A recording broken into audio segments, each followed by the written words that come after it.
Bueno, pues ongi etorri denoi Infofiaren lehenengo ediziontara. Bueno, bienvenidos a todos a esta primera jornada de Infofia. Nuestra idea es que esto sea un punto de encuentro entre las comunidades de informática y filosofía. Y bueno, antes de empezar, pues me gustaría dar las gracias a los ponentes que han aceptado dar charlas y participar en la mesa redonda. Y también a los que hemos estado organizando, Xavier, Antonio Casado, Alfredo, Borja y Olat, pues por todo el trabajo. Entonces, por poneros un poco en contexto, al principios de este año más o menos, en la Facultad de Informática nos reunimos un grupo de investigadores e investigadoras que teníamos cierto interés, cierta preocupación por las implicaciones sociales, políticas que tiene la inteligencia artificial. Entonces, pedimos un proyecto de la Diputación Foral de Guipúzcoa dentro de la convocatoria Etorkizuna Eraikiz y pues poco a poco hemos ido haciendo relaciones con las distintas facultades de aquí del campus y pues fruto de esas relaciones, una de las que más jugo ha dado, yo creo, ha sido la relación con los filósofos. Entonces, bueno, esta jornada pues surge un poco de ahí. Entonces, bueno, nuestro primer ponente de hoy es Xavier Barandiarán, muchos le conocéis, es filósofo, profesor agregado de la UPV. Es experto en cognición y en la intersección entre tecnología y política. Tiene una larga trayectoria investigadora con más de 50 publicaciones en revistas y capítulos de libro. Es también director del Máster de Filosofía, Ciencia, Sociedad y Tecnología aquí en la EHU y finalmente también durante 2 años o alrededor de 2 años fue coordinador de investigación, desarrollo e innovación del Ayuntamiento de Barcelona. Entonces, bueno, pues ahora era Xavier, cuando quieras. Eskerrik asko, Usue, eskerrik asko guztioi, hona etortzeagatik. Bueno, antes de que me demandéis por producto engañoso, la hamburguesa del McDonald's que te dan no suele ser exactamente la que está en la foto. Y el título que escogí, Transformar la humanidad, bueno, pues es más un reclamo publicitario que un reflejo de lo que voy a hablar, aunque creo que voy a hablar en términos bastante generales e incluso ambiciosos desde el punto de vista del pensamiento. El título original que da pie a esta charla, que es el título de un artículo, bueno, luego lo presentaré, era Transformar la agencialidad. En inglés suena un poco mejor, me parecía bastante poco apetitoso para un público más amplio que el estrictamente filosófico y cambié agencialidad por humanidad y así, pues bueno, habéis venido algunos, espero, engañados, pero espero que os guste la hamburguesa que os voy a dar. Quiero agradecer otra vez, aunque Usue lo ha comentado, pues el grupo que se ha creado de Infofia, de esta bueno, llamada a la colaboración desde la Facultad de Informática, que en otros tiempos, me lo ha recordado Agustín Arrieta, que no estaba aquí, tanto vínculo tuvo en la primera oleada de inteligencia artificial, precisamente con la Facultad bueno, con los departamentos de filosofía, y que ahora volvamos a establecer puentes entre dos áreas que se necesitan mutuamente, se necesitaron en sus orígenes, digamos que en su adolescencia han caminado por separado, y que la ola, o más bien el tsunami de inteligencia artificial que nos asalta, pues nos interpela y nos exige volver a colaborar entre filósofos, informáticas, ingenieras y pensadores. Y bueno, agradecer esa origen también. Otro origen de esta charla es Caín Garmendia, que lleva persiguiéndome 3 años para que dé una charla. Ha sido esta, fusionando un poco, matando, como veis, varios pájaros de un tiro. El proyecto de investigación en el que estoy y que lidero y que bueno, es también financiador de algunos de las charlas que van a completar este ciclo. El máster, que estéis aquí bastantes alumnas y alumnos del máster, que bueno, también es una motivación. Actualizar contenidos del máster, ofrecer, bueno, pues al final conflictos y saberes que están en contacto con los problemas contemporáneos y que se intersectan entre la filosofía, la ciencia, la sociedad y la tecnología en este caso. Y por último, y no menos importante, colaboradoras, Lola Almendros, que está aquí, y Marta Pérez Verdugo también, con las que he escrito los 2 artículos que inspiran esta charla, donde introduciré otros elementos también, más especulativos, pero que os pueden permitir profundizar. Si os parecen algunas ideas que se plantean aquí tienen recorrido o queréis más detalle o profundizar más, pues tenéis los 2 artículos que están todavía en revisión, pero cuyo contenido pues está accesible online desde hace tiempo y que podéis consultar para saber más si queréis. Bueno, la estructura de la charla de hoy es muy ambiciosa. También tenemos más tiempo del habitual en una charla de este tipo, aunque he parado el tiempo, más bien no le daba. Y quiero contextualizar un poquito el amanecer de la inteligencia artificial generativa y la importancia de la filosofía como ontología, que normalmente se recurre a los filósofos para la ética. Cuando alguien se tropieza con un problema ético, llama a los filósofos. A veces es demasiado tarde. Hay que llamarles cuando no sabes lo que tienes entre manos, no cuando lo que tienes entre manos está a punto de estallar. Y entonces, ahora veremos un poquito por qué.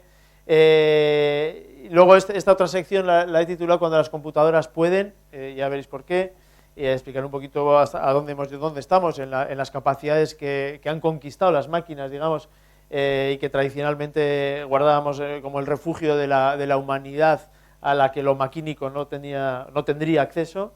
Y luego me voy a meter en cómo funciona ChatGPT, o cómo funciona como modelo fundamental más conocido de inteligencia artificial generativa. Ahora mismo hay de vídeo, de sonido, de imagen también, pero el lenguaje, que es la casa del ser, como diría Heidegger, que es nuestra forma de vida como seres lingüísticos, pues es quizás la que tiene más potencia y la que ha irrumpido primero como producto y como transformador de la tecnológica a través de la inteligencia artificial. Explicar cómo funciona realmente este sistema.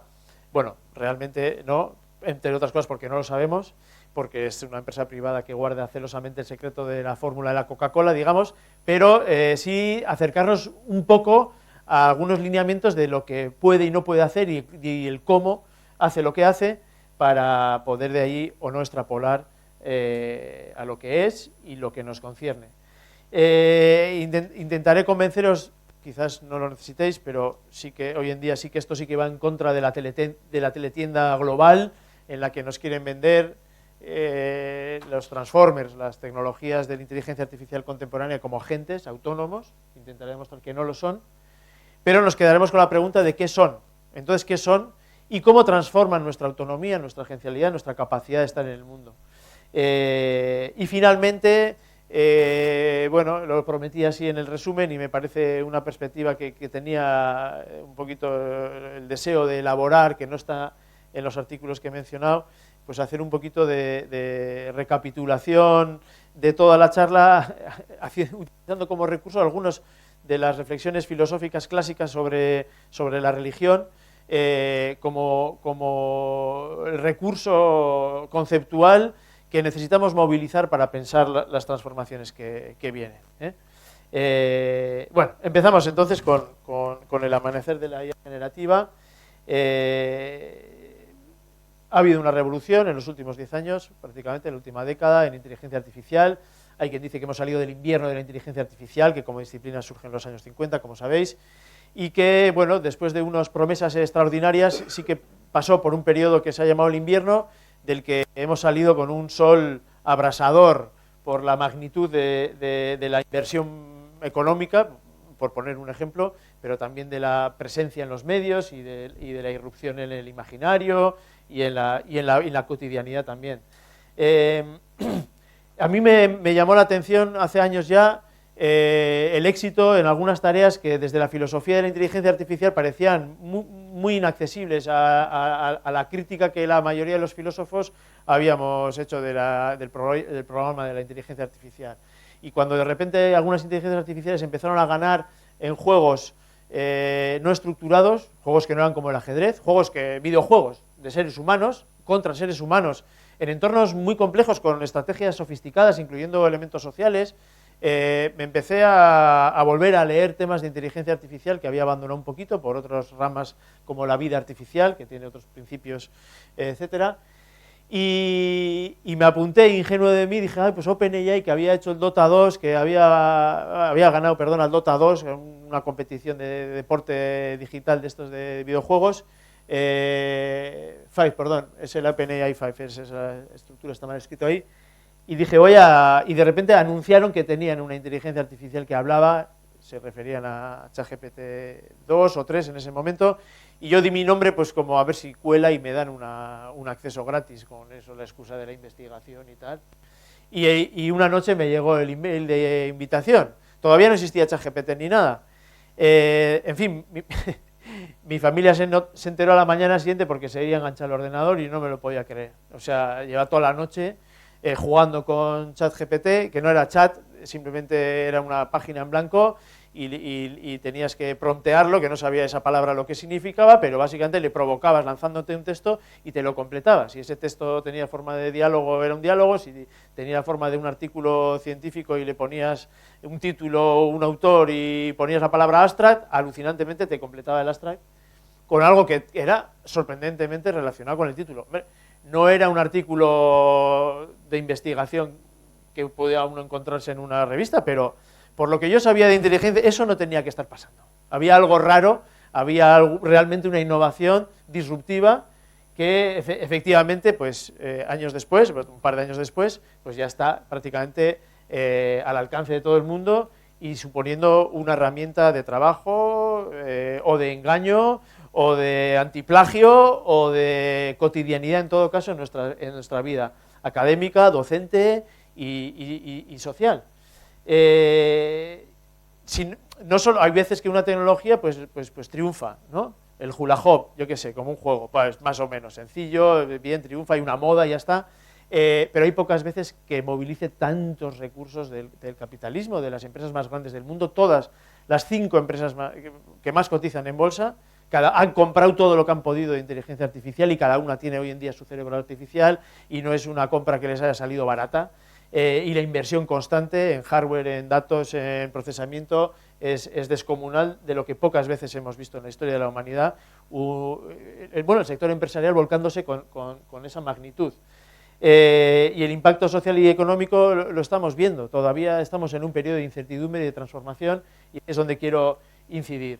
La aceleración ha sido brutal, tanto es así que ha habido toda una serie de personas celebrando ya por fin ha llegado la singularidad, que es este momento que para los transhumanistas nos eleva, y aquello que hemos creado, la inteligencia, pues ya es un dios al que hay que dejarse llevar.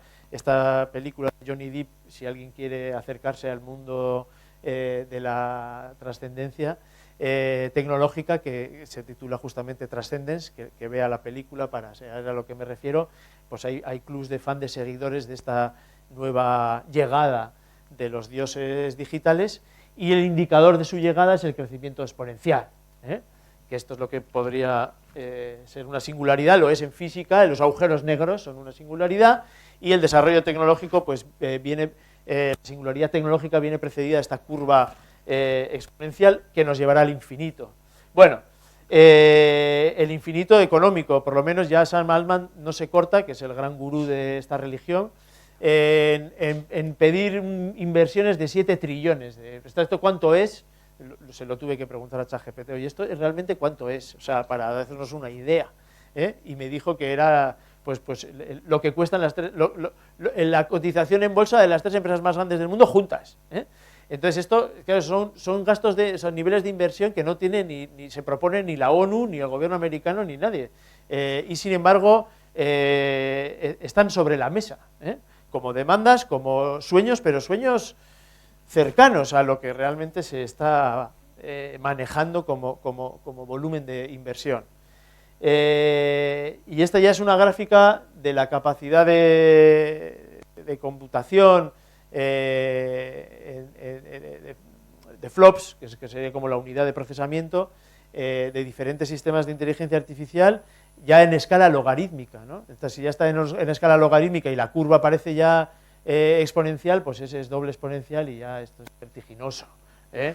Es una cosa alucinante. Y claro, cuando alguien se somete a una gran aceleración, lo que le suele pasar a los pilotos de combate y otras personas, que yo que sé, que les gusten las atracciones de riesgo estas, pues es que pierdes el conocimiento. Es que esto suele pasar, y yo creo que es función de la filosofía, cuando hay una aceleración tan gorda, pues abofetear al sujeto, ¿no? Para que recobre un poquito de conciencia y pueda pilotar la nave, porque si no nos vamos a la mierda, ¿no? Entonces, bueno, si la sociedad estamos sufriendo una aceleración tan gorda que podemos llegar a perder un poquito de conciencia, pues yo espero que mi charla de hoy pues agite un poquito las aguas para volver a recuperar un poquito de control o dirección de a dónde vamos. La mayoría del debate político ha tenido lugar con los conceptos de aceleración y desaceleración, ¿eh? Están los aceleracionistas más y los deceleracionistas, y digo yo, bueno, pero ¿quién va a pillar el volante? Digo, porque a veces habrá que frenar, otras veces quizás haya que acelerar, pero aquí nadie está hablando de en qué dirección vamos, solamente si acelerar o frenar, ¿no? Y para poder dirigir un poco, pues hay que recuperar conciencia. Vale, vuelvo a esta gráfica porque la curva ya no es tan acelerada, o sea, quiero decir que la parte esta de la singularidad, que va a llegar Dios, es inminente, pues no, ¿eh? No el Dios absoluto que pensamos, pero quizás sí algunos dioses van a entrar en nuestra vida cotidiana. Se ha agotado, el límite es el planeta, o sea, entre otros, ¿eh? Y por ahora, pues la capacidad de juntar máquinas y consumir electricidad, pues bueno, probablemente todavía podamos subir 2 órdenes de magnitud en esta, como humanidad, poniendo todos los recursos juntos para crear la superinteligencia artificial, pero el pico de explosión de inteligencia artificial se va a tranquilizar un poco, lo cual no debe hacernos relajarnos. O sea, la velocidad que hemos tomado, aunque la aceleración nos desaceleremos un poco por límites planetarios ya básicamente, la velocidad que tomamos de crucero como sociedad tecnologizada es suficientemente grande como para pensar. Y una de las cosas que es importante pensar, o para pensar, es la ontología, o sea, frente a qué nos enfrentamos, qué es lo que tenemos encima. Ya no digo si hay que atropellar más tipo de gente con la inteligencia artificial de un Tesla o de otro tipo, que es mejor atropellar a una anciana o a un bebé recién nacido, en fin, hay dilemas éticos, evidentemente. Pero una de las preguntas fundamentales es ¿qué son este tipo de sistemas? Llamarle inteligencia artificial es fácil, también polémico, pero ¿realmente qué es? ¿No? Entonces hay básicamente 2 grandes conjuntos de categorizaciones,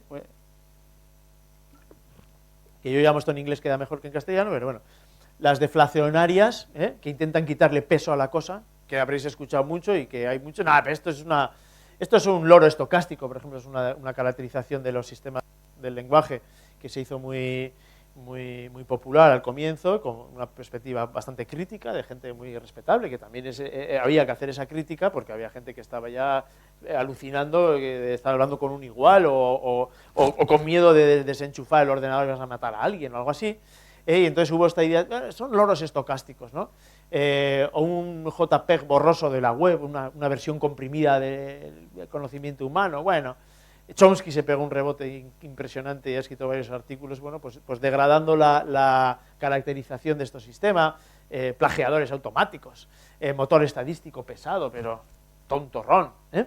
Y luego están las versiones o las categorizaciones de inflacionarias, que inflan lo que hay, y aquí hablamos, es un equivalente al cerebro humano o más, son autores genuinos, entidades responsables, muchos filósofos se han posicionado en que hay que dar responsabilidad.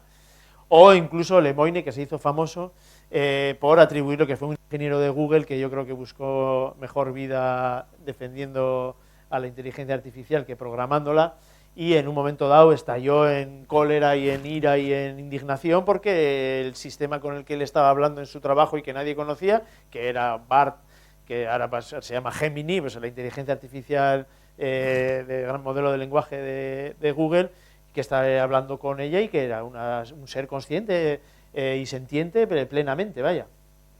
Entonces, hay un término medio entre estas 2 exageraciones y digamos, posturas deflacionarias, y en este intermedio pues normalmente hay caracterizaciones más técnicas, que si razonadores artificiales no exentas también de polémica, ¿no? Realmente razonan, en fin, aprendices, que ahí también se antropomorfiza mucho, máquinas de patrones generales, bueno, chispas de inteligencia artificial general, hay gente que considera, bueno, estamos aquí, unas chispillas aquí, todavía no hay fuego, pero...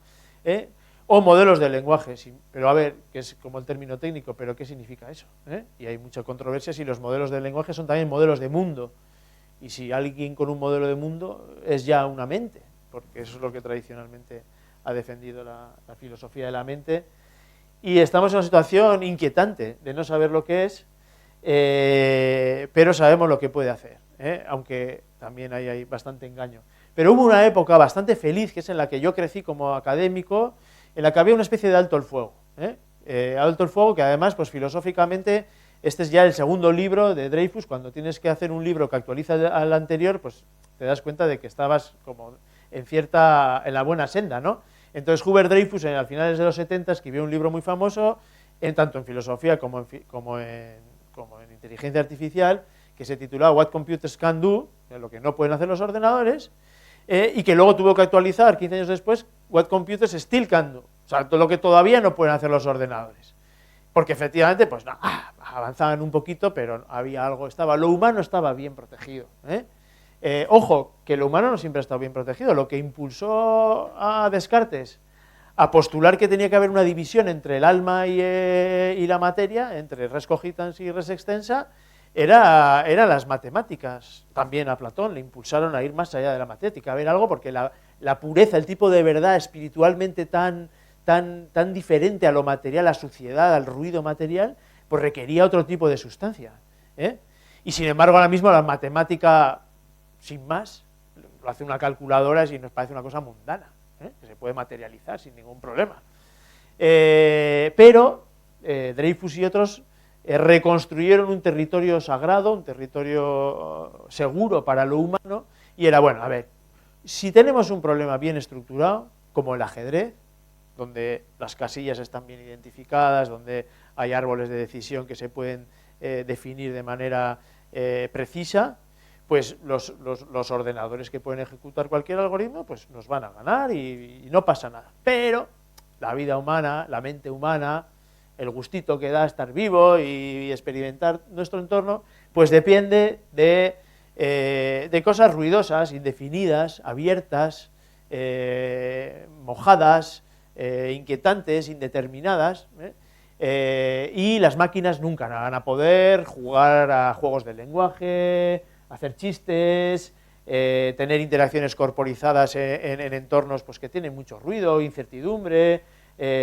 nunca podrán hacer obras creativas, les falta sentido común. Bueno, pues este alto el fuego se acabó. Habrá que volver a redibujar las fronteras, si es que las hay, y estamos en una situación en la que me gusta mucho el test de Turing, porque era como muy válido y todo el mundo estaba de acuerdo con que el test de Turing era una gran invención, siempre y cuando las máquinas no lo superen, ¿vale? Entonces, mientras las máquinas fallen el test de Turing, nos parece una buena definición de inteligencia. ¡Ostras! Que la máquina ya ha superado el test de Turing. Ah, pero igual no es inteligente, ¿eh? Coño, pero no estábamos de acuerdo en que era un buen test. Hombre, mientras no lo supere, sí, pero... En fin, pues estamos en esa situación. El test de Turing está obsoleto, ya no sirve para hacer benchmark. ¿Cuál es la mejor inteligencia artificial? Ah, una que pasa el test de Turing el 40%. No, todas lo pasan al 80%. Bueno, luego hay variaciones, etcétera, pero bueno, ya es una herramienta que se ha agotado, que filosóficamente era un gran éxito del pensamiento, ese test, y se ha quedado obsoleto. La mayoría de las conversaciones son indistinguibles entre un humano y una máquina hoy en día, la capacidad de persuasión, incluso si se distinguen a veces es porque te llega un mail, está demasiado bien escrito, está ChatGPT, no tiene faltas de ortografía, empieza diciendo hola, ¿qué tal? ¿Cómo estás? Bueno, nunca pregunto eso, Paco, pásame, no sé, y empieza a ser casi al revés, ¿no? O sea, si está demasiado bien, entonces está la máquina la que ha hecho, ¿no? Y luego hay toda una serie de test de sentido común. A ver, pasar un test de sentido común no significa que tengas sentido común, pero verdaderamente quienes se dedican a los benchmarks, a testear inteligencia artificial, para cuando salía un test nuevo, ya se había quedado viejo. O sea, realmente había una especie de carrera absurda porque la inteligencia artificial generativa ha ido destrozando casi todos los benchmarks. Pues, en algunos ámbitos profesionales y para algunos exámenes específicos, pues mejor nota que los humanos.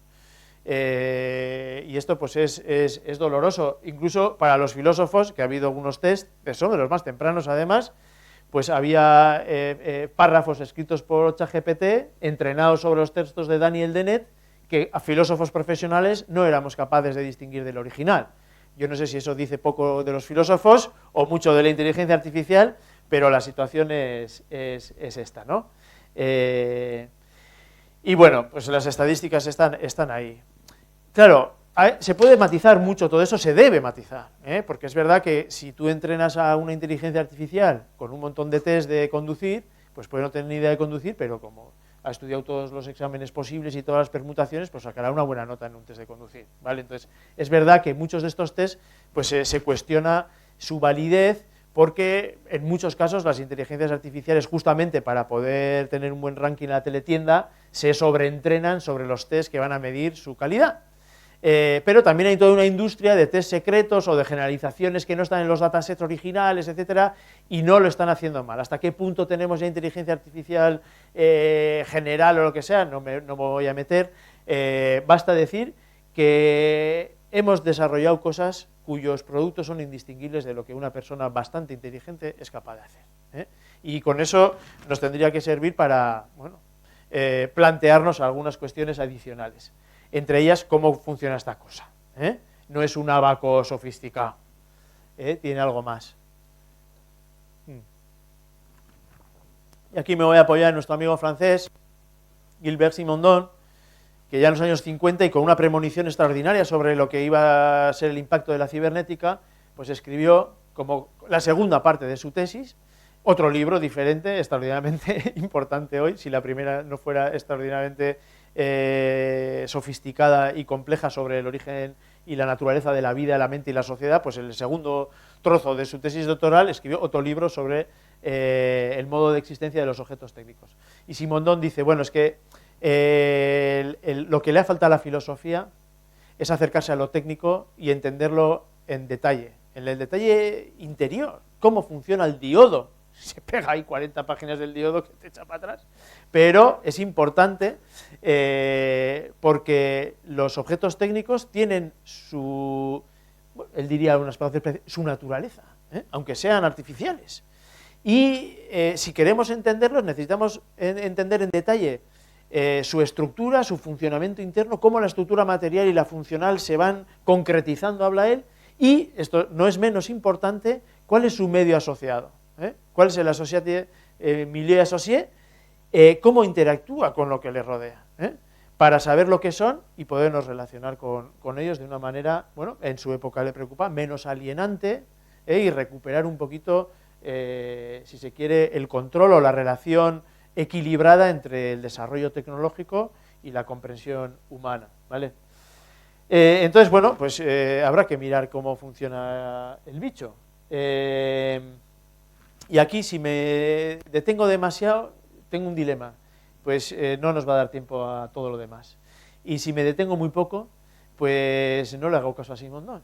Y además, pues os vais a tener que creerme en cierta medida, así que os emplazo a que leáis en detalle, no el artículo que escribimos Lola y yo, donde lo detallamos en mucho detalle, en una labor que yo creo que también es necesaria en la filosofía, que es divulgar, elaborar lo que la ciencia hace, reorganizarlo, comprimirlo y explicarlo bien, atendiendo a los detalles que son importantes para lo que sea, para la sociedad, lo que fuera. Podéis leer nuestro artículo, pero también podéis buscar online, hay animaciones, cada vez hay más divulgación de más calidad respecto a cómo funciona ChatGPT o los modelos de lenguaje, y os animo a que lo exploréis, porque realmente es importante zambullirse en la comprensión interna.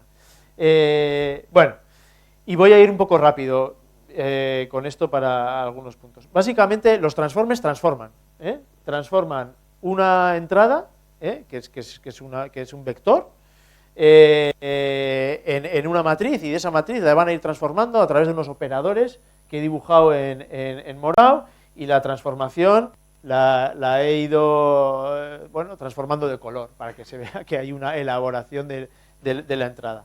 Y la primera transformación es bueno, disculpad, el medio asociado son interacciones pues como ChatGPT, de tipo chat. Le decimos algo a la máquina. Originalmente, este es un ejemplo más de la versión original que no tenía interfaz de chat. Escribimos una frase y ChatGPT la completa, ¿vale? Entonces podemos meter en el input elephant don't play y esperar a que prediga, la vamos a ver un poquito cómo funciona por dentro, prediga cuál sería la siguiente palabra de esta cadena que hemos introducido. Y la primera transformación que se hace en la cadena de entrada es lo que se llama la tokenización. Básicamente, cada palabra es un token. Hay más tokens que... Bueno, tampoco está claro, porque el vocabulario fundamental son unas 50.000 tokens en el catálogo. Y la entrada, lo que se llama el contexto, estos son datos de ChatGPT 3, se ha quedado obsoleto. Estamos hablando ahora, pues probablemente, en el caso del contexto de entrada, en varios órdenes de magnitud más grande, y los números son todavía más gigantescos, pero nos basta con estos que por lo menos los conocemos, porque como he dicho antes, tenemos un conocimiento cada vez más oscuro, indirecto, de algunas de las tecnologías, especialmente las que gestionan las grandes empresas, excepto las que han optado por modelos de código abierto, que sí que ahí podemos ver cómo funciona en detalle todo. Pero bueno, desgraciadamente, pues igual ChatGPT o Gemini son los más usados y los menos conocidos. Entonces, de ChatGPT sabemos lo que publicaban hasta que vieron que tuvieron miedo de que alguien les quitara la fórmula de la Coca-Cola, ¿vale? Entonces, en esa época, pues hablábamos de un contexto de 2048 tokens, que es lo que la máquina puede tragar de primeras,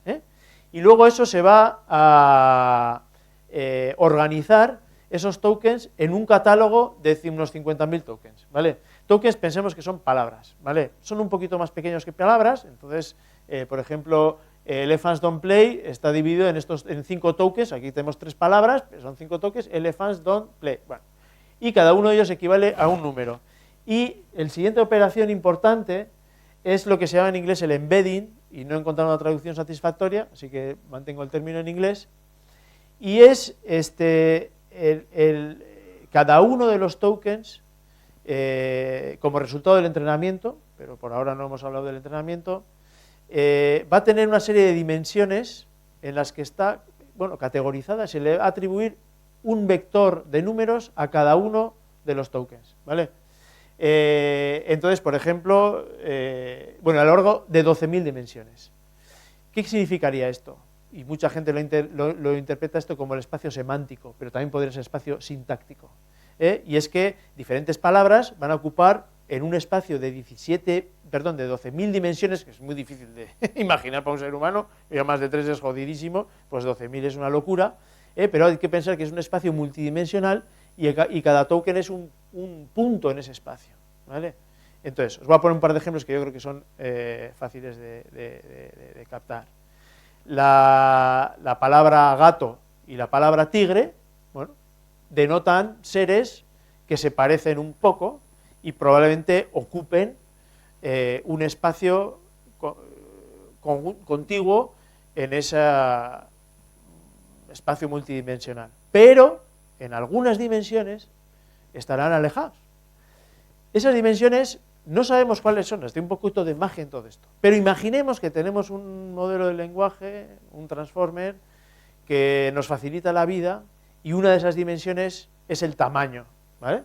Entonces, en la dimensión del tamaño, el gato estará más cerca del token aspiradora, perro y, no sé, melón de este tamaño, ¿no? Y el tigre estará más cerca de otras cosas que tengan tamaño tigre. En la dimensión hábitat, pues el gato estará más cerca también de sofá, de humano, etcétera, y el tigre más cerca de la jungla, en fin, otros. Pero no hay más. En este primer paso del procesamiento, que no es poco, las palabras están asociadas entre sí en 12.000 dimensiones, que es mucho, de acuerdo a similaridades que pueden tener relación semántica, como propiedades, o pueden ser de tipo sintáctico. Todo lo que son verbos, pues en una dimensión puede estar, o en varias, juntos. Pero las máquinas tienen la mala costumbre de dividir ese espacio multidimensional con su propio criterio y no tiene por qué coincidir con el humano, lo cual hace realmente muy difícil de interpretar ese primer paso en el procesamiento. Bueno, luego hay una codificación posicional. Claro, no es lo mismo decir que John Searle inventó el experimento mental de la habitación china a decir que la habitación china inventó a John Searle. Tienen los mismos tokens, pero el orden altera el producto del significado, y por lo tanto estos transformers, este ChatGPT, va a codificar en una matriz cuál es la posición de los diferentes elementos para el procesamiento posterior, que ahora veremos muy importante, pueden relacionarse con relaciones de tipo quién es el personaje, cuál es la instrucción y cuáles los ingredientes de una receta, o cuál es el sujeto y cuál es el verbo. En euskera, por ejemplo, porque a veces hay muchos tokens en medio entre esto y hay que computar el verbo al final, atendiendo bien al nor y nor. Entonces, todo esto se suma, y ahora entramos en los mecanismos de atención, que es lo que realmente ha permitido revolucionar en gran medida esta ola de inteligencia artificial, porque anteriormente se utilizaban otro tipo de tecnologías que hacían muy costoso mantener estados internos con diferentes tipos de memoria, y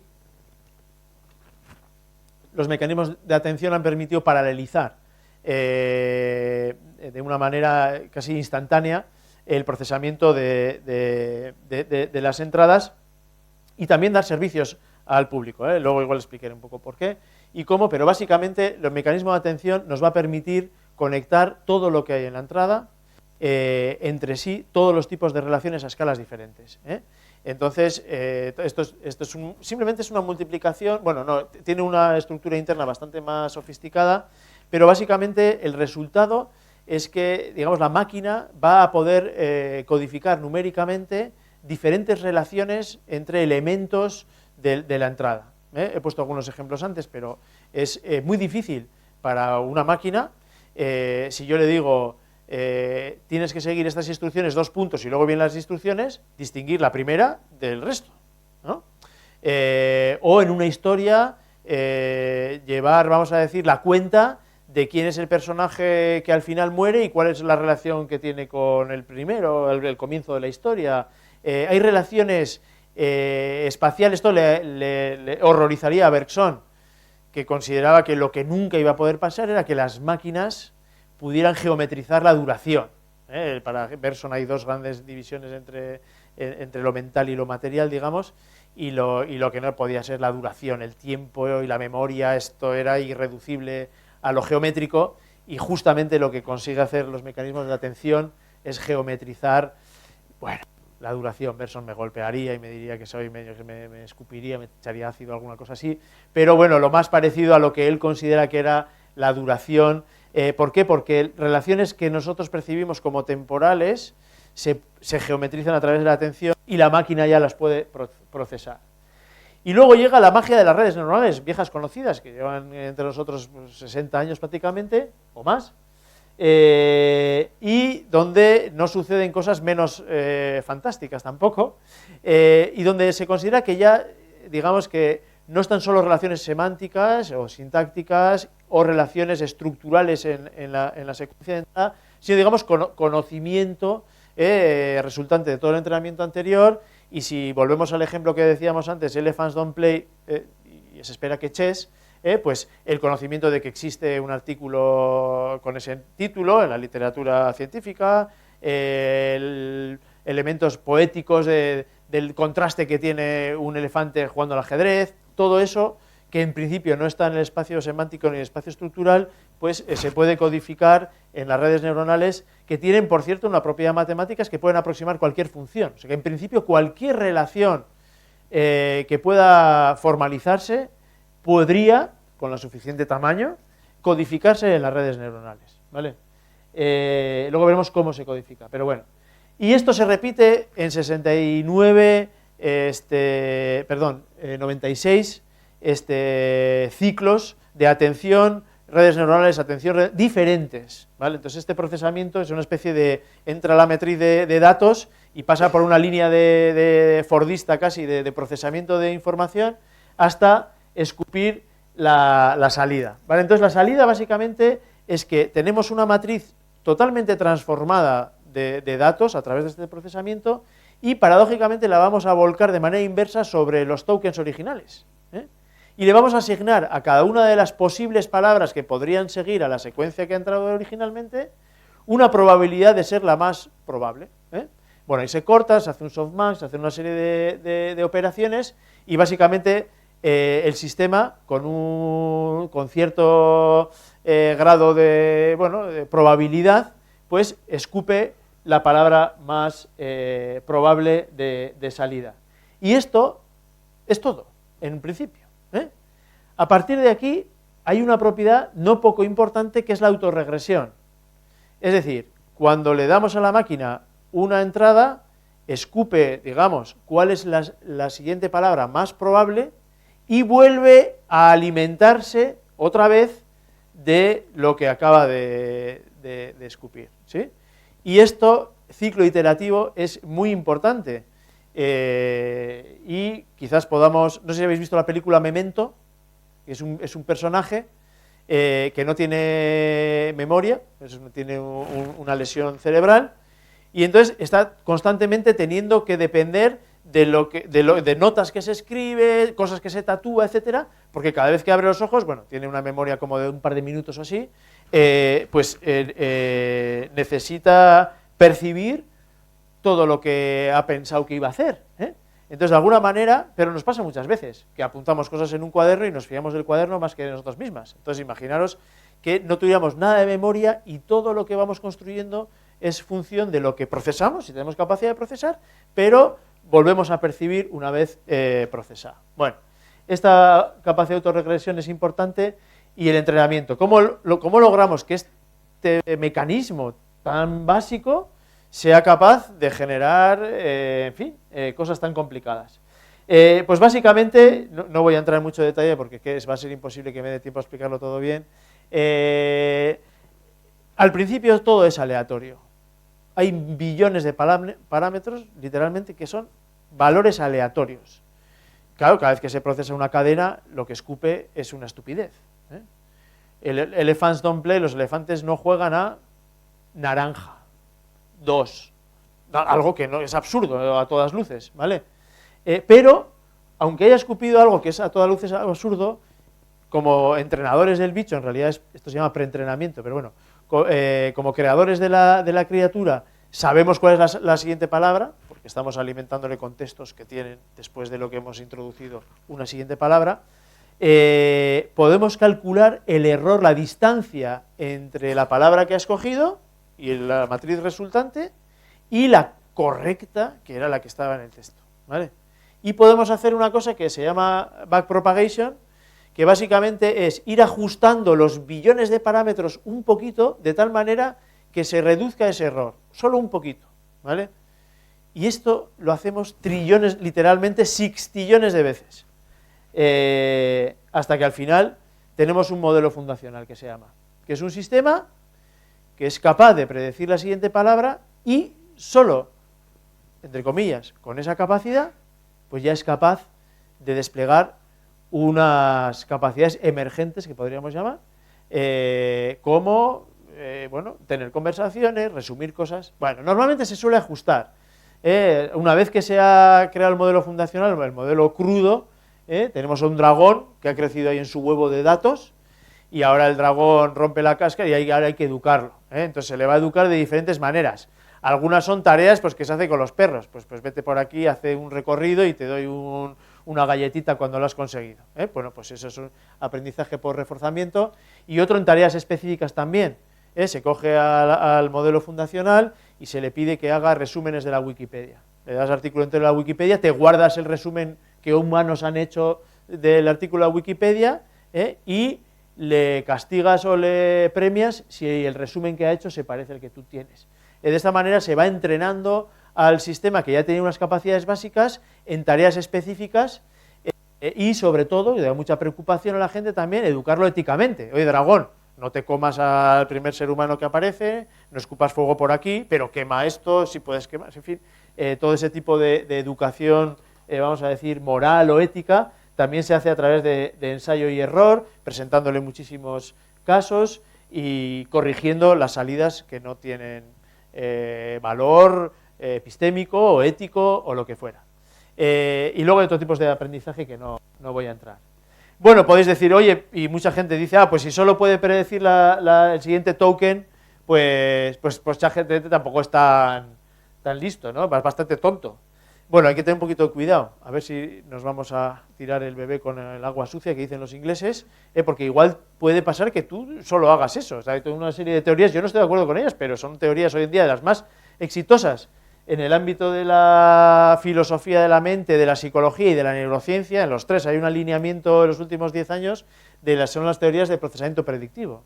O sea, nuestro cerebro no está haciendo otra cosa que predecir cuál va a ser la siguiente palabra que voy a decir yo, o el siguiente sabor que voy a notar cuando me meta una cucharilla en la boca, y si no coincide lo que predice con lo que he recibido, entonces se activan una serie de mecanismos de aprendizaje y mientras tanto no hago más. Y solo con eso consideran también que somos lo que somos, como seres humanos, en base a mecanismos de ese tipo. Curiosamente, estas teorías se han desarrollado, estos son algunos de los autores más importantes en psicología, en filosofía y en neurociencia, para que sepáis, ya, para que veáis, Friston no son teorías marginales.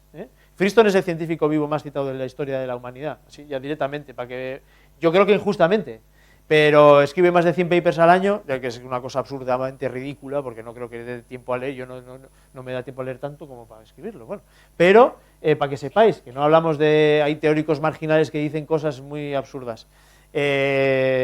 Cuidado con despreciar la capacidad de ChatGPT solo porque su tarea fundamental ha sido la de predecir el siguiente token, ¿vale? Eso no, digamos, por decirlo de alguna manera, la mecánica con la que se ha entrenado a un sistema, por muy sencilla que sea, no limita las capacidades de ese sistema. Puede haber desarrollado capacidades emergentes de generalización, de estructuración de datos, para satisfacer esa sencilla construcción de anticipar cuál va a ser el siguiente token. Ha podido desarrollar capacidades internas bastante más allá de la propia predicción, o que requieren capacidades más complejas. Bueno, tema de la antropomorfización, porque claro, al final estamos antropomorfizando constantemente y hay muchísimas formas de antropomorfización y mucho peligro de antropomorfizar. Pero voy a intentar darle la vuelta. Todo el mundo está muy preocupado con atribuir a ChatGPT sentimientos, intenciones, lo que fuera, pero hay dos sentidos de la antropomorfización que creo que son útiles y que se habla muy poco, ¿no? Primero es cómo le hemos dado forma humana a esta máquina realmente, es importante, porque le hemos dado forma humana. No solamente la interpretamos como si tuviera intenciones o deseos o sentimientos, lo que fuera, que es una interpretación incorrecta, pero sí le hemos dado forma humana, como un maniquí. Un maniquí se le ha dado forma humana. No es un humano, pero le hemos dado forma humana y hay que reconocer cómo y de qué manera. Y la última es hacer el ejercicio inverso. Es antropomorfizar a ChatGPT, sería trasladar a la escala humana las operaciones que constituyen su funcionamiento interno, ¿vale? Entonces, vamos a empezar por esta última. Es inconcebible. O sea, en la escala humana, en la que gestionamos las cantidades y el tiempo y las operaciones, estamos enfrentándonos a sistemas que están 20 órdenes de magnitud por encima. Eso son cosas incomprensibles. Yo creo que es importante aceptar la limitación que tenemos como seres humanos de la escala monstruosa de estos seres digitales que hemos creado. GPT-3 tenía 175.000, digo tenía porque ya está superado, digamos, ¿no? 175.000 millones de parámetros. Esto es un número muy absurdo. Ya GPT-4 se estima que más de 1 billón. Yo creo que el crecimiento ya no, o sea, el tamaño importa, pero se está viendo que ya no lo va a solucionar todo y que quizás, además de la cantidad, se empieza a preocupar a la industria de la calidad, pero siguen siendo cantidades descomunales. Si trasladamos esto, el procesamiento, por ejemplo, de una sola entrada, imaginemos que sería hacer el resumen de un pequeño texto, eso equivale a 350 billones de operaciones de coma flotante.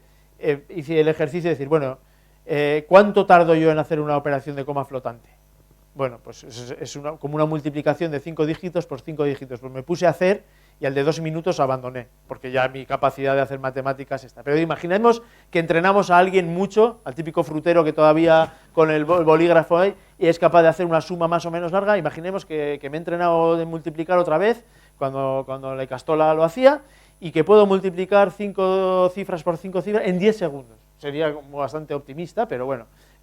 Pues solamente hacer ese resumen le llevaría a un ser humano 500 millones de años. O sea que, esta es la antropomorfización, es llevar a la escala humana las operaciones que supone ChatGPT. El entrenamiento ya es ridículo. GPT-3 está entrenado con 570 gigas, equivale como a 2 millones de libros, que es más de la Biblioteca Nacional Norteamericana, comparable a estar 4.000 vidas solo leyendo, yo creo que de filósofos, o sea, de profesionales de estar leyendo todo el rato, y ya la cantidad de operaciones son del orden de 10 elevado a 23, de sextillones, es una cosa, si tuviéramos que poner al ser humano a realizar las operaciones matemáticas que hace la máquina una a una anterior, serían 7 órdenes de magnitud la edad del universo. Así es lo que tardaríamos en entrenar a ChatGPT a mano, haciendo las multiplicaciones 30 millones de veces la edad del universo. 30 millones de veces la edad del universo. Es que da igual que quites 2 ceros, o 3, porque ya el grado de ridiculez es tremendo. Bueno, entonces las implicaciones son muy importantes, porque claro, en todos esos datos y en todo ese procesamiento le estamos dando forma a ese maniquí, en lugar de ser un trozo de plástico, es un monstruo de billones de dimensiones, donde cada una de las esquinas del plástico coincide con esquinas extraídas de los datos de los seres humanos, ¿no? Y realmente esto cambia bastantes cosas, ¿vale?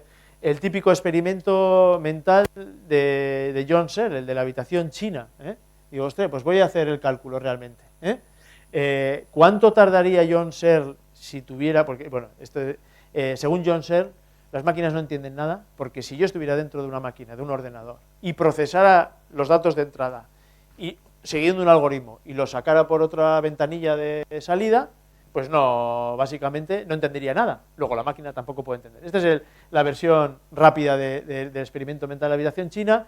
Pues resulta, claro, cuando Johnson se lo imaginaba, se pensaba que iba a entrar una señal en una ventanilla, un símbolo chino, ponía chino, porque Johnson es bastante racista todo esto, pero bueno, me entraba un símbolo chino, lo procesaba siguiendo unas reglas, y el símbolo chino que sacaba, decía Johnson, yo no sé ni el de entrada ni el de salida lo que son.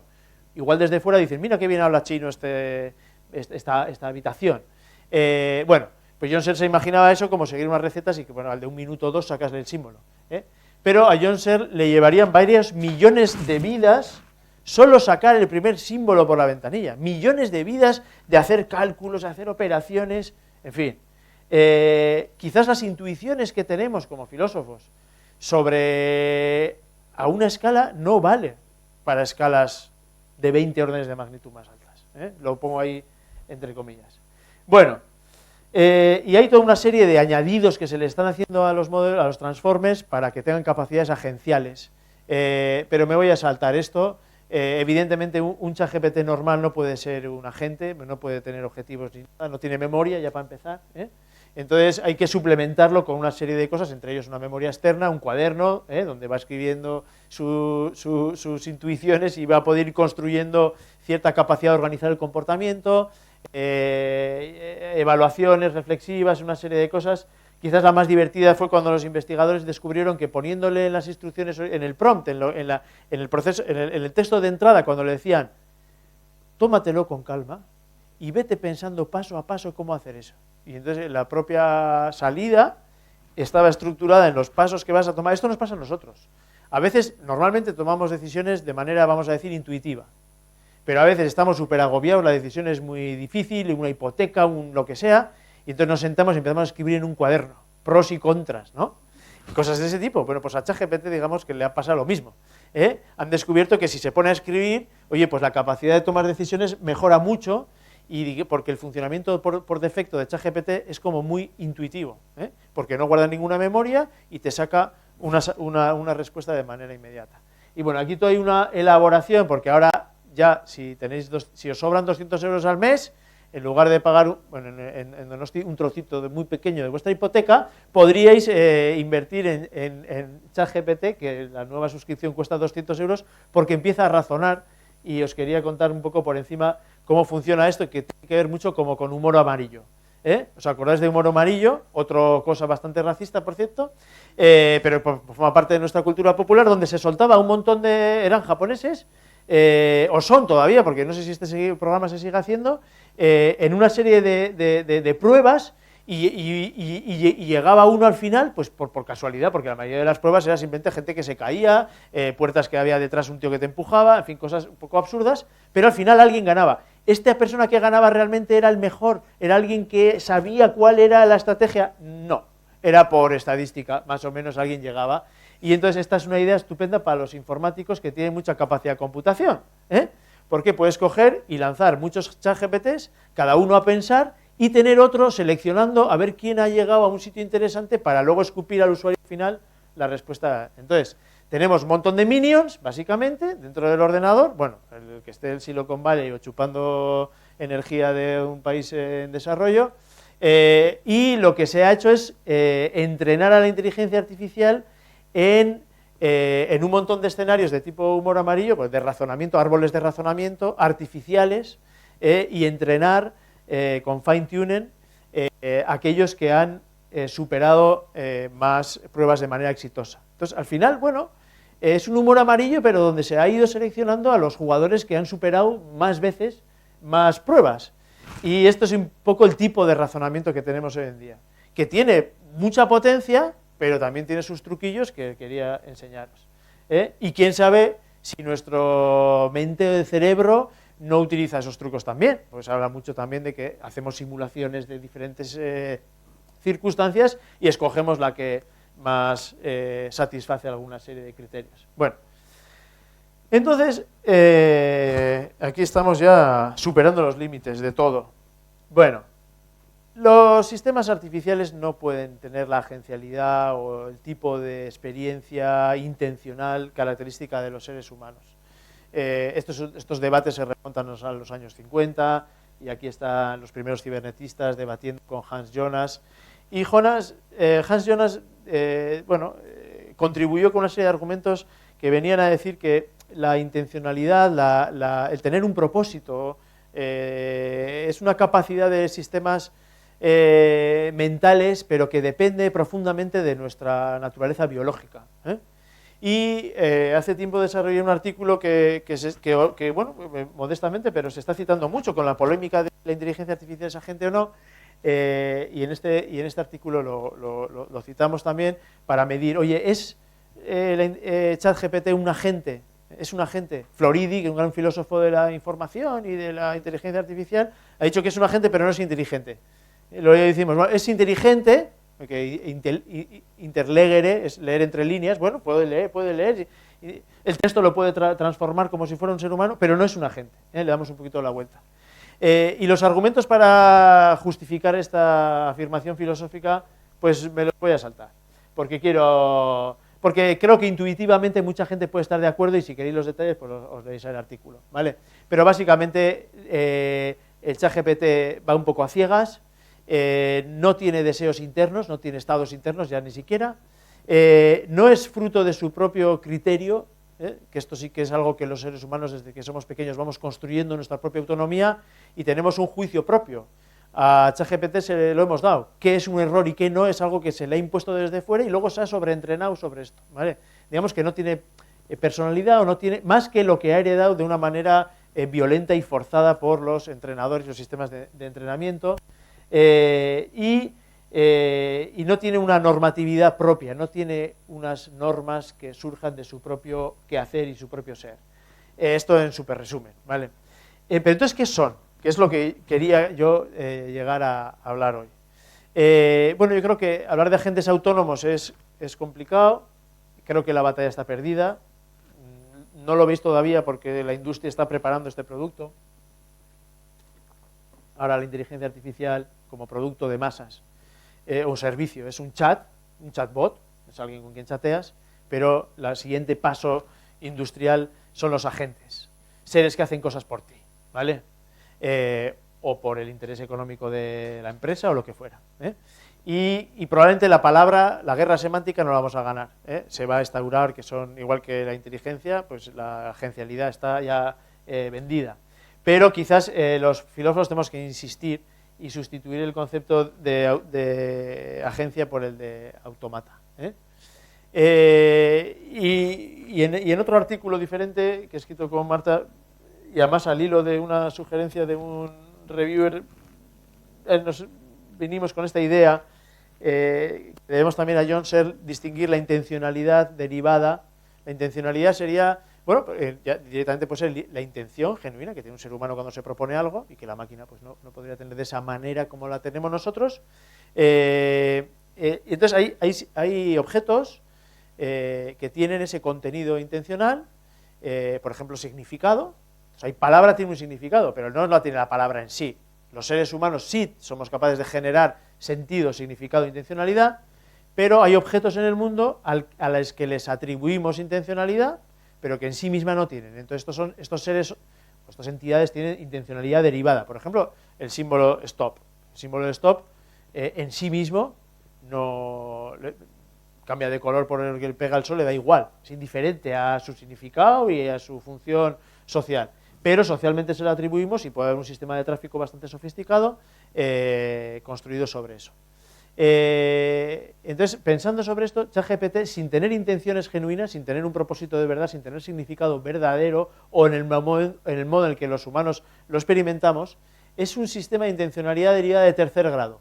Puede generar cadenas de intencionalidad derivada, puede generar cadenas de texto, o le podemos pedir que distribuya signos de tráfico en una zona residencial para evitar que haya un tráfico muy denso, en base a la declaración de intenciones del usuario y a través de las trazas que la intencionalidad humana ha dejado en los textos con los que le hemos alimentado, ¿vale? Entonces creo que aquí podemos llegar a una cierta caracterización en la que no le atribuimos a ChatGPT una inteligencia igual que la humana, pero tampoco le desposeemos de ninguna capacidad, porque si hiciéramos ese último movimiento, va a llegar un momento en el que va a ser tarde ya para ponerse a pensar realmente qué tipo de sistema tenemos delante. Digamos que ChatGPT es un autómata del lenguaje. Ha habido autómatas que hacían la digestión, que luego era un poco falso porque había un enano metido que inyectaba la caca en el pato, este autómata parece ser también, pero bueno, se ha descubierto que más de un sistema de inteligencia artificial en el momento del procesamiento tenía un montón de 2000 turcos haciendo operaciones también, ¿eh? Pero bueno, digamos que sí que se puede automatizar el lenguaje, al menos en cierto nivel, y que estamos viendo los frutos de esa automatización, y que pueden realizar tareas, siempre que las podamos expresar en lenguaje natural. Y quizás otra forma de caracterizarlo como autómatas del lenguaje es que son autómatas interlocutores. Y aquí voy a empezar a añadir algunas ideas que creo que son importantes. Interlocutor, que significa dos cosas, tiene dos significados. El primero es alguien que puede tener una conversación. Un interlocutor pues es alguien con el que puedo conversar y yo puedo tener conversaciones efectivas con ChatGPT. Luego, al otro lado no hay un ser con intencionalidad, pero la conversación yo la vivo como tal. Y por otro lado es un intermediario entre yo y todo el conocimiento de la humanidad con el que se ha entrenado. Es que 2 millones de libros es prácticamente, y si fuera 2 millones de libros ChatGPT 3, el 4 o el 5, el que venga mañana ya va a tener todo lo que pillan, toda la información disponible. Entonces, de alguna manera, ChatGPT es un mediador, es una especie de biblioteca o mediateca que habla, una especie de super enciclopedia que tiene la capacidad de hablar. Y hay un elemento fantasmático cuando empezamos a chatear con un ChatGPT. ¿Qué son los fantasmas? Bueno, los fantasmas son alguien que experimentamos como si fuera un espíritu, una persona, algo, pero que no existe. Lo que pasa es que nadie nos quita la experiencia de pasar miedo, va a venir, o de lo que fuera. Podemos no creer en los fantasmas, pero creo que vamos a tener que empezar a creer en seres más o menos fantasmáticos porque nos estamos empezando a relacionar con ellos de esa manera. En alguna manera ChatGPT le da vida conversacional a todo un corpus de conocimiento que está muerto, que es inerte. Un libro pues no está vivo, pero ChatGPT lo puede traer a la vida en una conversación. Y a veces hablamos con alguien que no está. alguien que ha muerto, o simplemente un colega, o mi ama, o no sé, o mi pareja, que no está presente. Pero yo me imagino conversaciones artificiales, simuladas, y con ChatGPT hay un componente también de eso.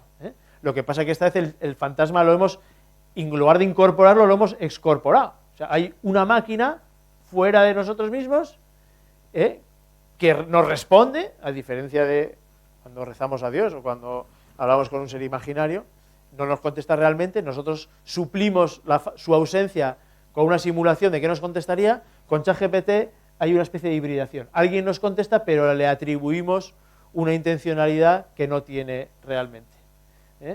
O no se la atribuimos, pero que la mayoría de la gente está experimentando eso de esta manera. Bueno, le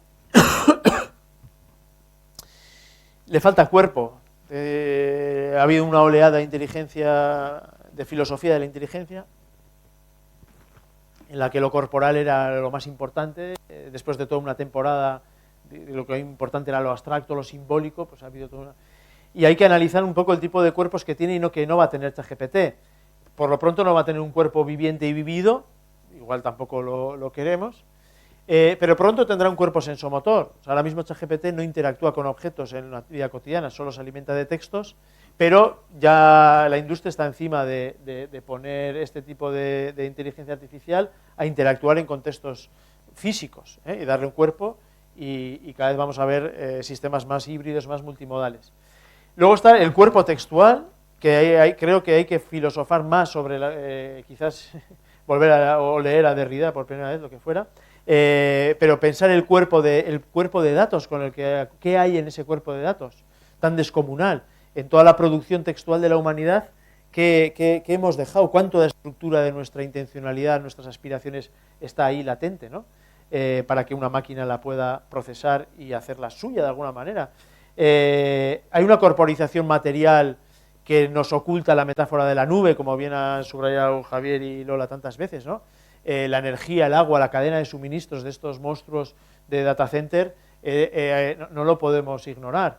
Y va a generar muchas asimetrías, no solo entre países del norte y del sur, sino asimetrías en quién tiene acceso a toda esa materialidad que se consume cada vez que piensa un monstruo de estos. No es casualidad que el último ChatGPT cueste 200 euros al mes la suscripción, es que consume tantísimo, tener a tantos minions haciendo computaciones por a ver si uno acierta con un resultado de lo que le has pedido, tiene un coste descomunal y hay que tenerlo muy, muy en cuenta. Y luego hay toda una corporización social de las atribuciones que le damos, fantasmáticas que he dicho antes, y a través del uso, y que le vamos dando cuerpo, porque según usamos ChatGPT, pues también va entrenándose con nuestros datos y le vamos antropomorfizando por nuestra propia utilización. Y finalmente la corporización técnica que tienen estos, que todavía no es muy grande, porque la interfaz del chat pues es un poco limitada, pero esta nueva generación de agentes artificiales que nos llega, pues van a tener exoesqueleto digital. O sea, el propio ChatGPT, por poner un ejemplo, va a poder hacer cosas. Comprar online, llamar, enviar correos, ya directamente le vamos a dar el poder de apretar botones en el ordenador, que hasta ahora pues no lo tenía, ¿vale? Y nuestra vida cada vez es más digital, con lo cual el cuerpo digital que pueda tener ChatGPT, ya más allá de que lo pongamos en un robot físico, pues ya va a ser un poder descomunal y enorme. Bueno, ya voy a utilizar los últimos minutos, que todavía voy a aprovechar, para esta idea de entender a ChatGPT un poco como un exoesqueleto lingüístico anticipativo. En un artículo que escribió Marta justo cuando se unió a nuestro grupo de investigación y a hacer la tesis conmigo, pensaba esta idea de una raqueta robótica que juega anticipándose a tus jugadas, ¿no? Pero ya existen algunos exoesqueletos que ven hacia dónde vas y anticipan tu movimiento para prepararse. Entonces, de alguna manera, ChatGPT puede entenderse como una especie de exoesqueleto lingüístico, y vamos a ver un poquito cómo lo podemos entender. Y en el segundo artículo que he mencionado antes, que es el que he escrito con Marta, empezamos con esta metáfora que estáis en una conversación de académicos y alguien dice, es que a mí Gilles Deleuze me parece demasiado, y alguien te da la palabra. Ostras, sí, eso es lo que quería decir, ¿no? ¿A quién no le ha pasado que no te salga una palabra y alguien de tu entorno te la ofrezca y digas, sí, eso era lo que, no me salía, justo eso, gracias, y la incorporas a tu conversación, ¿vale? Esto es un fenómeno social que pasa puntualmente y que quizás nos empiece a pasar todo el rato y sea una máquina la que nos esté sugiriendo lo que decir, el famoso autocompletado. Ya está en el correo electrónico y en los teclados de los móviles, pero la capacidad que está ganando es cada vez más grande y claro, cuando alguien te da esa palabra y tú dices, sí, eso es lo que quería decir, pues cuando lo que querías decir, el 90% te lo da una máquina, claro, ¿quién es el que quiere? Y ahí entramos en un mundo bastante inquietante. La intencionalidad se construye en interacción con el entorno. Esto muchos antropólogos lo han trabajado, Malafuris, por ejemplo, con toda la idea de la cultura material, y habla thinking is thinking, pensar es hacer cosas, ¿no? Con el lenguaje, pero muchas veces con la materia directamente, no solo escribiendo. Por ejemplo, una pieza de cerámica. La pieza de cerámica yo no la tengo en mi mente súper clara y luego se la envío a la impresora 3D. Yo construyo la forma que quiero en la propia interacción con el instrumento musical, con otra persona, con la arcilla, y en la interacción material surge un resultado que es lo que quiero, pero que es lo que quiero a través de interactuar con lo material, ¿sí? Esto, experiencia la podemos tener muchas de nosotras. También pasa con los textos. Uno se pone a escribir en la página en blanco y va escribiendo y dice, esto que he escrito no es lo que quería, y lo borras, ¿no? Otras veces dices, hostia, qué guay esto que he escrito, sí, lo he escrito, y entonces ahora, ¿qué es lo que pasa? Que la materia con la que trabajamos y con la que pensamos es activa. La IA generativa es una materialidad digital, una materialidad de segundo orden, activa, que se adapta a nuestro contexto y a nuestra personalidad, porque puede aprender de lo que hemos dicho en el pasado, o puede incluir en su ventana de contexto todos los mails que hemos escrito a lo largo del último año, y nos propone o sugiere anticipándose a lo que queremos hacer. Y esto va a generar un tipo de intencionalidad híbrida. Decía Wittgenstein, fijaros ya, I really do think with my pen. Realmente pienso con mi bolígrafo, porque mi cabeza a veces no sabe nada de lo que mi mano está escribiendo. Entonces a veces ya nos pasa.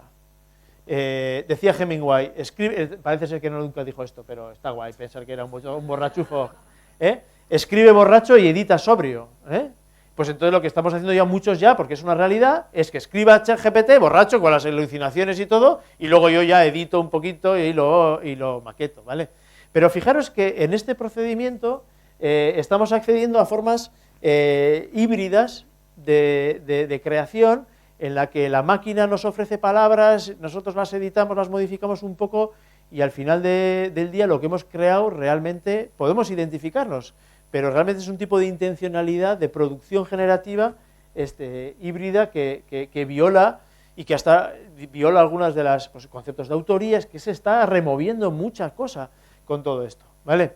Y bueno, Marta y yo inventamos una palabra que no, perdón, Lola y yo inventamos una palabra que luego reutilizamos Marta y yo, pero que en castellano no funciona, y le he llamado intencionalidad intermediada por esta generatividad. Bueno, tenemos una caracterización formal y toda una serie de dibujitos estupendos, pero voy a ir rápidamente ya a algunas consecuencias de todo esto.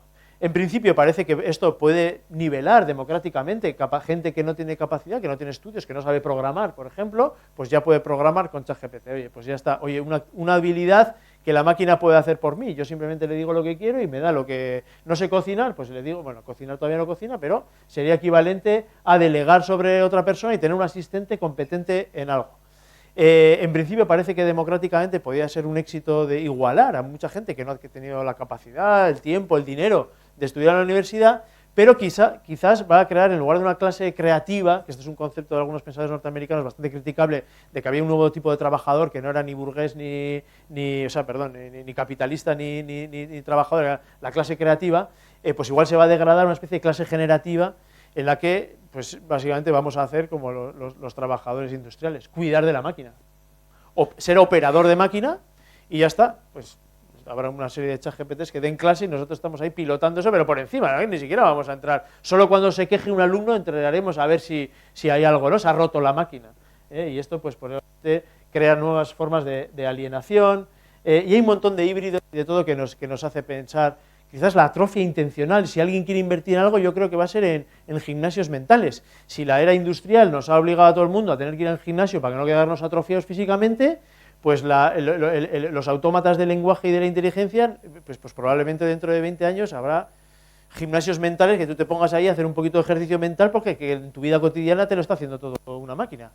En fin, hay muchos fenómenos que surgen y quiero simplemente llegar a la parte un poco religiosa.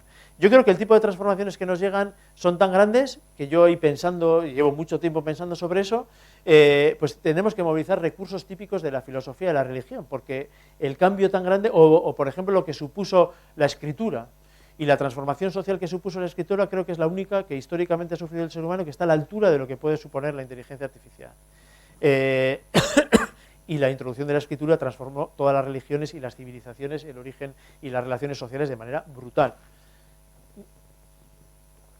Entonces, pues orar, suplicar, exhortar, le llamamos promptear, pero es lo mismo.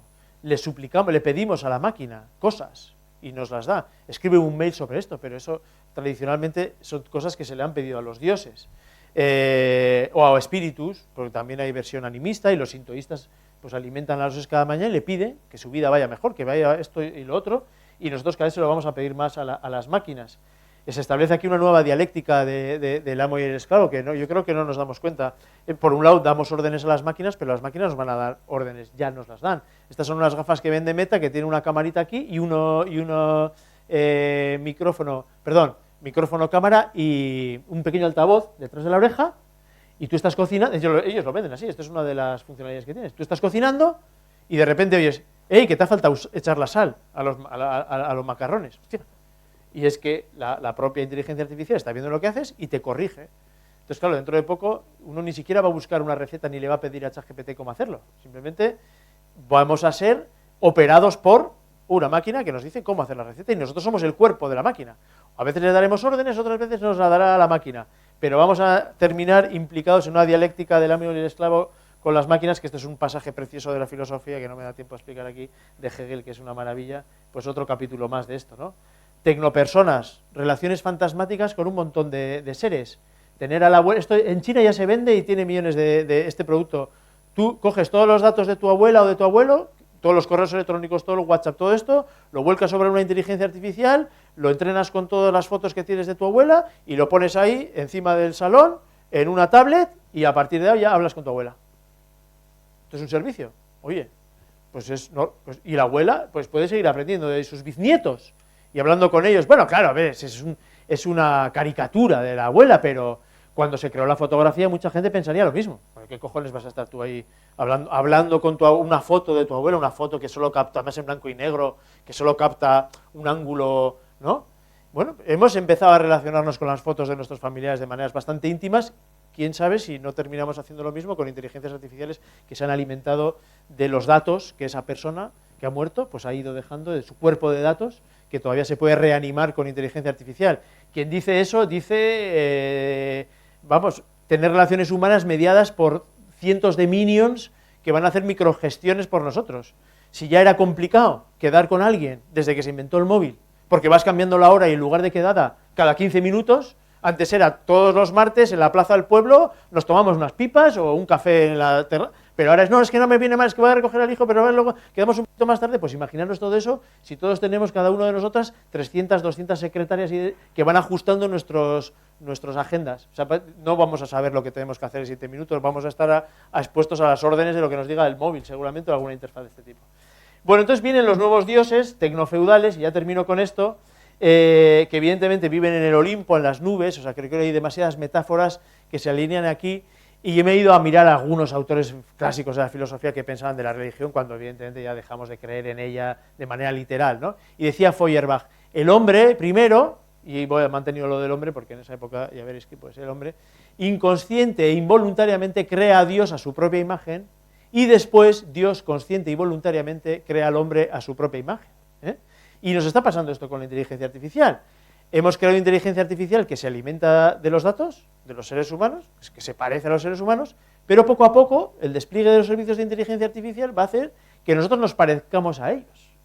Pensad ahora mismo estilísticamente los alumnos de esta generación quizás no, pero dentro de 3 o 4, que se han alimentado todos de un estilo de hablar de inteligencia artificial, pues van a adaptarse, van a parecerse a la máquina. Los humanos nos vamos a adaptar a la máquina. Y hoy homogeneizar, o en fin, también hay pues, esos fenómenos que hasta ahora pues quizás solamente la religión había alcanzado en la estructura humana. Pero no olvidemos que la inteligencia artificial es inteligencia colectiva. Yo creo que ese punto es muy importante. Voy a pasar al siguiente, porque si hay una frase molona de la filosofía, así relacionada con la religión, pues es la de Nietzsche. Dios ha muerto, ¿vale? Luego hay gente que le atribuye a Dios la de Nietzsche ha muerto, pero bueno, como sabemos que Dios no existía, pues yo creo que gana Nietzsche, ¿vale? Entonces, el descubrimiento de que el Dios no existía y que la religión era una condensación del conocimiento humano, y organizador de la conducta humana, pues esto es básicamente la descripción sociológica de lo que es la religión, pues fue una gran revelación y dio pie a muchas revoluciones y agitaciones. Igual nos toca a los filósofos recordar que la inteligencia artificial no está viva, porque le podemos ir atribuyendo tanta alma que se nos olvide esto. Y en todo caso está, aquí os voy a presentar un argumento directo, facilón, de cómo la inteligencia artificial no está viva. Esta es la máquina que produce inteligencia artificial. Bueno, varios de estos. Esta es la máquina de litografías súper compleja, secreto, tal, acojonante, tal, que no hay que exportar a China porque la vamos a liar. La máquina que produce ella, ¿sí? Esta es la máquina que produce la máquina, que produce la máquina, que produce ella, ¿sí? Bueno, ¿y cuál es la máquina que produce la máquina que produce la máquina que produce ella? Pues toda la humanidad y el planeta entero, recursos, etc. Aquí os presento lo que es la vida. Esta es la máquina, esta es una bacteria, y esta es la máquina que hace la máquina, que hace la máquina, que hace la máquina. La vida tiene esa propiedad de autoproducirse de una manera que las máquinas no pueden. La inteligencia artificial no va a poder hacer eso. Entonces yo creo que desvelar la gran dependencia que tiene la industria de la inteligencia artificial de la sabiduría humana, de los datos, del conocimiento, de la energía, de la organización social que la hace posible, es fundamental para no dejarnos llevar por, y no hacernos creyentes verdaderos de estas nuevas formas religiosas. Lo que pasa es que aunque los dioses no están vivos, son muy no muertos, que esta es una categoría de los frikis, que están los vivos y los muertos, pero en medio están los zombies, que son no muertos, o sea, no están vivos, pero te pueden perseguir y comer y hacer cosas a tu favor o en contra, Y entonces la inteligencia artificial yo creo que pertenece un poco a esta categoría de no muertos, que sin estar vivo tiene mucha capacidad de transformar. Y voy a aprovechar los 3 últimos minutos, aunque creo que es un enorme abuso haberme extendido la hora y media, para plantear de qué manera podemos democratizar esta situación, en principio tan desfavorable, porque hay tanta acumulación y privatización de la sabiduría y del conocimiento humano en unas pocas empresas, y a ver si las metáforas religiosas nos pueden ayudar, ¿no? Por un lado, ha habido religiones bastante democráticas, hay otras religiones que se han utilizado para instaurar órdenes jerárquicos y dominadores en muchas sociedades, desde latinoamericanas, hinduistas, cristianas, de todo tipo, y el animismo es de las que es más típica de sociedades más igualitarias, ¿no? Los animistas consideran que hay minidioses y hay un escenario que muchos desarrolladores de software libre que están en contra de los modelos unificados y monstruosos de inteligencia artificial les parece bastante atractivo, es pequeñas inteligencias artificiales, probablemente con redes neuronales, pero que corren en ordenadores, haciendo un gasto energético local, digamos una especie de animismo democrático, que no tenga esa dependencia de las grandes iglesias o grandes religiones o grandes empresas, ¿no? Otra opción que se ensayó en Teotihuacán, por ejemplo, eso es lo que nos transmiten algunos antropólogos, es disociar la religión del poder y fractalizar el culto, frenar a las grandes corporaciones y crear IAs públicas de uso general y servicios de inteligencia artificial locales que estén especializados, una mezcla entre animismo y religión estatal, ¿no? Que en el caso de Teotihuacán, pues prosperó durante más de 300 años una sociedad que tenía elementos religiosos, pero que no tenía una jerarquía social asociada a esa religión y donde además cada barrio de Teotihuacán replicaba fractalmente la estructura de toda la ciudad, incluyendo la estructura religiosa, de manera que uno tenía acceso a lo local y capacidad de intervención en una escala de barrio manejable.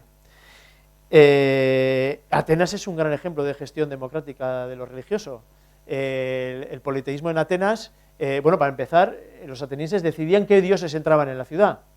Y esto es una cosa maravillosa. Se veía como una sociedad y dice, bueno, nosotros vamos a decidir socialmente, políticamente, en la asamblea. Además, era una de las pocas cosas para, bueno, había varias. Ir a la guerra era una de ellas, pero otra era, y hacía falta toda la asamblea, decidir qué dioses aceptamos en la ciudad nuevos. Oye, ¿qué empresas vamos a decidir que cumplen con un mínimo de características?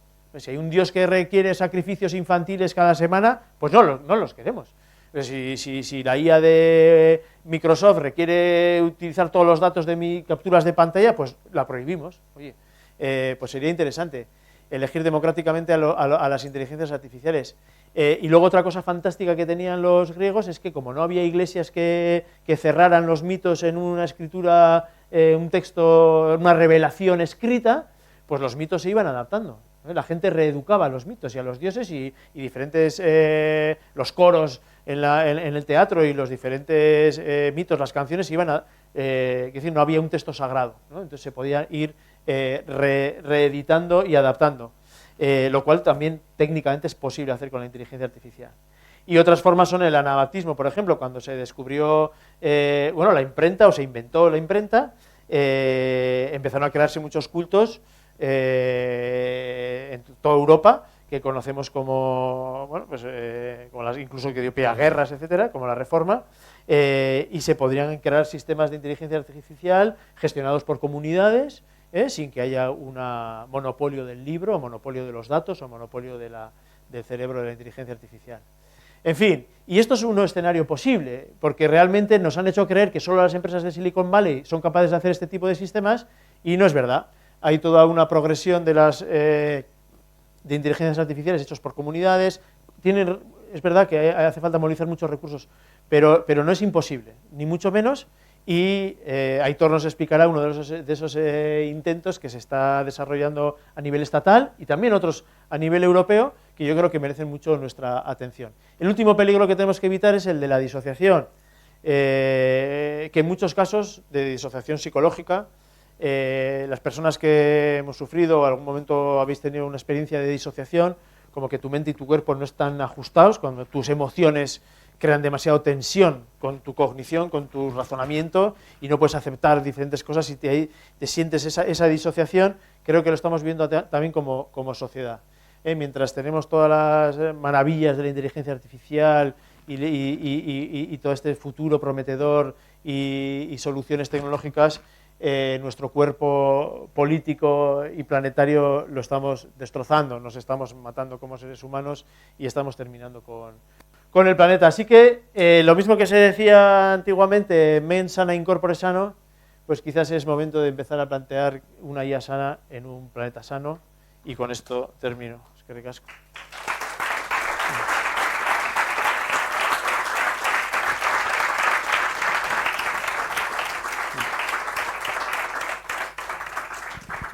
Bueno, es que recasco, Xavier. No sé si tenemos mucho tiempo para... Pero bueno, alguna pregunta, un par o tres podemos hacer. ¿Alguna todo el mundo pregunta? agotado. No me extraña, aparca tú, me he entusiasmado, he pillado todo el tiempo.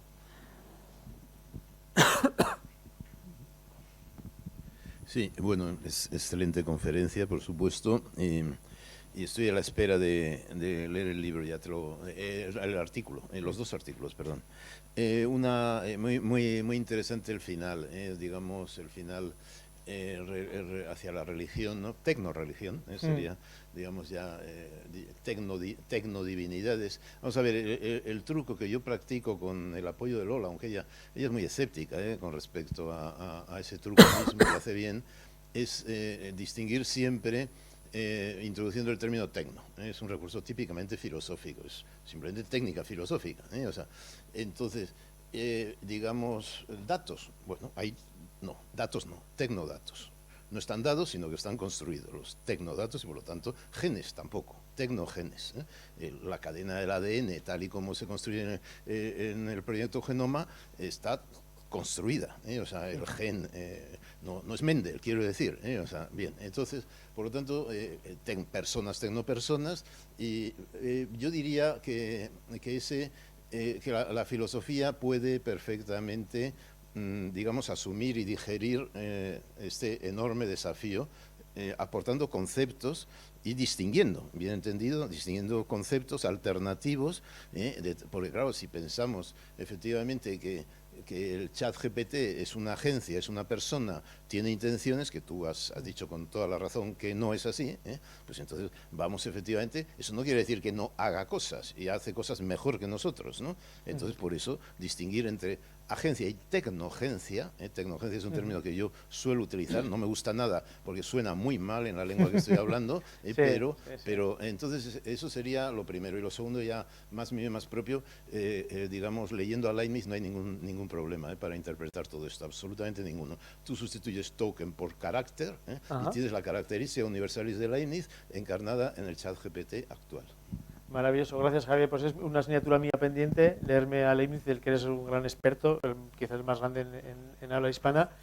Y respecto a la tecnoagente, pues a mí me causa un poquito de conflicto, porque la mayor parte de la agencialidad humana ya es tecno. En algún momento lo decimos, la inteligencia humana es artificial. O sea, tecnohumano es muy fácil. Estamos pasando, te voy a regalar un libro donde yo publico de lo humano a lo tecnohumano. Te lo voy a regalar luego después de comer. Sí. Yo soy muy de Stigler, que de lo humano ya surge como tecnohumano. O sea, lo que nos diferencia de cualquier otro animal es justamente la tecnicidad constitutiva y originaria de la especie humana. Como decía Leroy Gurhan, el sílex dirige el desarrollo del córtex. Ortega dijo: el ser humano sin técnica no hubiera existido nunca. Efectivamente. ¿No? Y pues, eso, vamos, eso yo siempre cito a Ortega. Sí, perfecto, pues sí, muy de acuerdo. Bueno, yo creo que estamos agotados, yo por lo menos. No sé si alguien tiene una pregunta urgente, estoy súper dispuesto, aguanto un poco más, pero creo que en general el hambre y la necesidad de descansar impera. Bye.